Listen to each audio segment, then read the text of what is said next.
Welcome back to Axis Anime. My name is Henshin Ikeda, and today I'll be doing a walkthrough and review of Blasted Tempest episode 22. Now, if you remember from last episode, we find out Aki wants to work with Hokage to defeat the Tree of Genesis. Really? I mean, yes, that's convenient, but that's kind of fucked up. Now, moving on past that, we find out Aki gets into a fight with Hokage over Yoshino crying. Yeah, that's right. Technically, Hokage made Yoshino cry, and eventually Aki finds out, which is kind of sad because she takes it personal and beats the fuck out of Hokage. That's what I wanted to see, a cat fight. Now, eventually, Aki puts Hokage asleep, and she heads to the mansion and she kills herself. So Aki's real murderer is herself. She commits suicide so she doesn't destroy the future in what's actually occurred presently. So it kind of makes sense. Now, before she offs herself, she writes a letter to both Maharo as well as Yoshino explaining what technically is going on, and again, we really don't know what's in the letter. All we know is she also wrote a little letter to Hokage when Hokage wakes up, of course, basically telling Hokage, I want you to tell, Yoshino and Maharo the truth and give them these letters after they defeat the Tree of Genesis. And that's where the episode ends. And I'll hold my final thought and rating at the end of the clip, so stay tuned. But let's dive right on in. So we open up this episode in the past, before Aki actually killed herself. Apparently it's a flashback of when Aki actually meets Yoshino for the first time, as well as being formally introduced to Maharo, and it's over dinner. Not really interesting in my opinion. I really didn't have to see this. Kind of boring, but again, that's where we open up with. Moving on past that, we are taken to a different scene with Hayakawa, and he's telling Yamamoto about the G8 government and how they've decided to protect the Tree of Genesis, which kind of sucks. And guess what? The G8 government basically put Hayakawa in charge of counteracting any opposition or other attempts to destroy the Tree of Genesis. So wait, Hayakawa's in charge of actually stopping anyone that's going to attack the Tree of Genesis? Really? Come on. That's bullshit. Although, he's not really saving the Tree of Genesis. He's working with the enemy in general. He's working with the Kusarabi clan, which is the one that the G8 government's actually after to begin with. Which, again, isn't that ironic and a bitch as well as a slap on the face. Now, we are taken to a different scene with Hokage, and she actually has returned to the future, and she's talking with Seimin, and they're in the cemetery, and she's digging up the letters that Aki gave to her. Apparently, she buried them in the cemetery to find them in the future, and eventually she does find them, and she's telling Seimin that Aki was in fact the Mage of Exodus. And you know what? Seimin doesn't apologize to anyone, specifically Yoshino, because remember, technically Seimin was the only one that told everyone, yeah, Yoshino has to be the Mage of Exodus. Do we get an apology? Fuck no. We don't get a simple apology. We don't get nothing. He just pushes it off to the side and pretends like it never happened. Now, we are taken to a different scene with Hokage, and she plans to tell Maharo and Yoshino everything, to the last detail. So, I don't know how they're going to take it, but we are taken to a different scene with Hokage, and she's with Maharo as well as Yoshino, and she's telling them everything. And she also gives them the letters, or at least puts them on the table, and says, you guys cannot open them until we defeat the Tree of Genesis. And one of the characters, believe it or not, I believe it's Yoshino, feels his letter and he notices there's a flash drive inside. He doesn't open it, but he notices it has to be a flash drive. I wonder what's on this flash drive. We really don't know. But moving on past that, we are taken to a different scene with Maharo, and he believes Hokage. He believes everything that Hokage is saying, and I'm kind of shocked and yet again not amazed. Really, no. He's acting too calm. He's acting very rational. So, not his true self in my opinion, but we are taken to a different scene with Yoshino. Now it's his turn, and he's also calm, and he says Aki is generally acting like a guy. Maharo takes it kind of personal and was about to slug him, but he doesn't. But again, Yoshino calls Aki, who is dead, a guy. I thought that was kind of bullshit of him. Now we're taken to a different scene, and it's called the blame game. Oh, I love this part. You sit down, you ready for this? Ladies and gentlemen, the blame game. So we open up this scene with Hokage, and she's still blaming herself for what happened to Aki. First of all, she's blaming herself for going back in time and changing everything, because if she didn't go back in time, Aki probably wouldn't have offed herself. And, the future may have not even happened. And at the same time, she could have saved Aki to begin with, which also could have changed the future.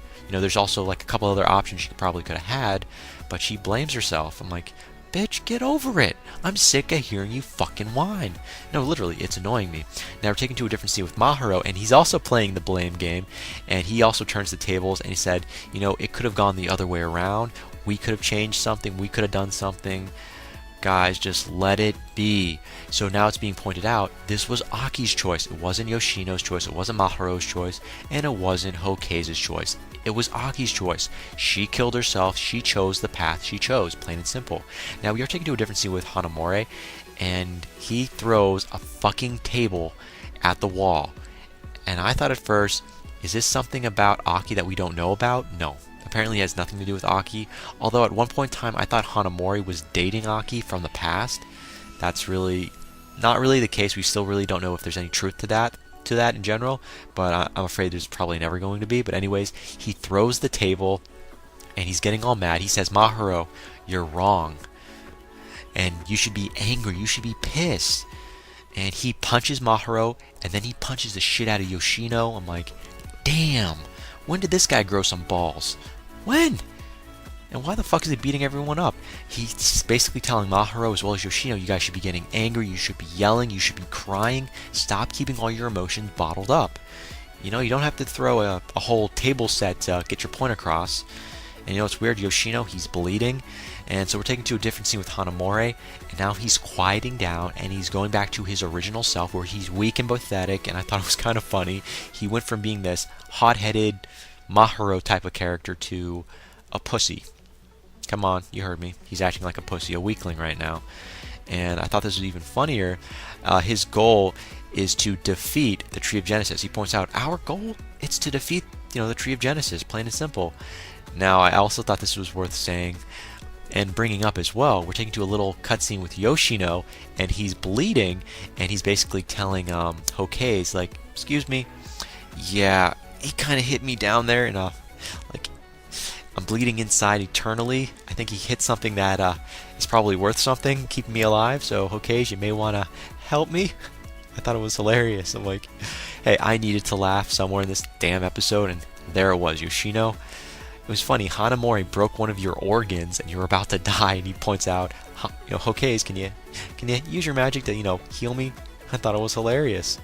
Now we are taken to a different scene. More or less it's an update. Now apparently we're being told that there are 100 different cruisers that are in water from 20 different countries, and they're around the pillar, which is the core from the Tree of Genesis, and their formation allows the coalition to ensure that its members or what have you don't attempt to take over the pillar or allow anyone to attack it in general, something along those lines. And it's kind of pathetic. They're like literally in a circle around the pillar. It's weird. And I should also point out that every nation has orders to apprehend or shoot the Mage of Exodus on sight. That's Hanamori. Ain't that a bitch? At least they don't know who he is. But still, oh, that sucks. So we are taken to a different scene with Mrs. Yamamoto, and she's basically explaining the terms of victory, which at first I don't understand why she's the one that's telling everyone this. She's not the boss. She's not an important character. She's a bitch. A hot-looking one, but she's a low-ranking character, so I could fucking care less. So anyways, the terms of victory are simple: ensuring that the safety of the outlaying fleet, as well as the others surviving, the other 3 survey ships. That's the first part. Another part is penetrating their defenses, then protecting the fleet from any retaliation while destroying the pillar. In a nutshell, you're damned if you do, and damned if you don't. How can you protect the people you're trying to defeat without killing them? It's impossible. So we're taken to a different scene with Seimin, and he points out you can't rely on the Kusarabri magic. So this is Seimin. He's basically telling Mrs. Yamamoto as well as everyone else, you can't rely on Kusarabri magic. The Tree of Genesis, within a certain amount of meters, or not kilometers, I believe he said meters, but I could be wrong, but it's in a certain amount of measurement, that their magic won't work. So that's one group that's out of this. So we're taking to a different scene with Mrs. Yamamoto, and she basically says, well, you can't rely on the government because, well, they're the ones that are after us. So the government is now out of it. So there's no magical group, there's no government support. And what's the conclusion? Yeah, the Mage of Exodus is the only person we can count on. So that means Hanamori? We're gonna rely on Hanamori. Really? So eyes turn to Hanamori. Cricket. I'm sorry, Hanamori. You're pathetic. You're a prick. So we're taken to a different scene with Maharu, and he said he will shoulder this burden, I'm like, awesome. So Maharo is going to take the reins, but you don't have any magic. You don't have any talisman on you that I'm aware of. And even if you did, again, the Kusarabi clan's magic doesn't work. And you're taking charge because your sister was the one that started this, and she's not even your real sister. Okay, I don't really understand this, but I like your character, so let's go with it. So we're taking to a different scene with Maharo and Yoshino, and they're alone talking with each other over tea or what appears to be coffee, one or the other. Anyways, this is the scene between Maharo and Yoshino, and Maharo basically mentions they were manipulated by Aki. I'm like, really? You're just figuring this out now? Aki manipulated both of you? And then we're taking back to Aki's flashback, again with their first meeting, and I thought it was kind of funny, but I'm not going to get into it. Now we are taking to a different scene with Maharo, and he's talking about his plan and how he is going to take part in this little mission, per se, and this war will be unavoidable. So Maharo's pointing out, this war is going to be unavoidable. People are going to die. There's going to be a war afterwards. We cannot avoid this. Stop sugarcoating it, Seimin. It is what it is. People are going to die. A war is going to break out. And the people that support the Tree of Exodus, they're going to be blamed. We got to deal with this. And eventually the civilization will reset itself. We got to see stuff for what it is, but we're going to do it anyways. We're going to go into it. We're going to destroy the Tree of Genesis. That's what's going to happen. And Maharo is going to be leading this little event. So we're taken to a different scene with Yoshino and Maharo, and they decide not to, I don't know how else to say this, not to get or throw into this little event. I don't know how else to describe this, but they want to get involved. They don't want to sit back and just toss ideas, if that makes any sense. They want to get involved with this mission instead of staying on the sidelines, which I thought, wait, aren't you guys getting involved anyways? Just putting that out there. I mean, I thought it was kind of funny. But anyways, it's probably the second best scene in this episode, where we see Yoshino and Maharo basically decide, again, I know this is the second time I'm repeating this, Yoshino and Maharo basically decide they're not going to stay on the sidelines, they're not just going to come up with the ideas, they're going to go in head first and take care of this, for Aki's sake. They're taking responsibility. Maharo's taking responsibility because he's the brother, even though he's not the real brother, not blood-wise. And Yoshino's taking part in this for Aki's sake because, well, he's the boyfriend, and he also feels there's some obligations. And again, it's the second best scene in this episode, but again, that's where the episode ends. As for my final thoughts, okay, first of all, what is Maharo going to do now that he's taking the lead? Mrs. Yamamoto isn't joining shit. She's not the leader group. She's not leading this group. Neither is Seimin. Neither is Hokage. Maharo is taking the reins. But what about Hanamori? I thought only his magic is going to be able to work. I mean, Maharo's relying on Hanamori's power and support, but how far is it going to get you? And moving on, what is this G8 government? What the fuck? What are they capable of doing versus magic? Did they get special powers from the Tree of Genesis? Did they pull a bomb out of their ass? I don't really know, and I don't really fucking care. And how the hell is Maharo's group going to save these cruisers and this government while attacking them? You're damned if you do, damned if you don't. And Maharo did point out, we're going to be screwed anyways. May as well take it where we can get it, you know? Like that kind of makes sense. They're going to be fucking it up anyways by, attacking the Tree of Genesis. So, if someone dies, someone dies. There's nothing you can do about it. At least he doesn't make stuff up. He's telling it how it is. And again, that ends it for my final thoughts. As for my rating, I thought about this. At first, I was going to give this a 3.5 out of 5, but no. I'm giving this a 4 out of 5, mostly because of the emotion, the drama.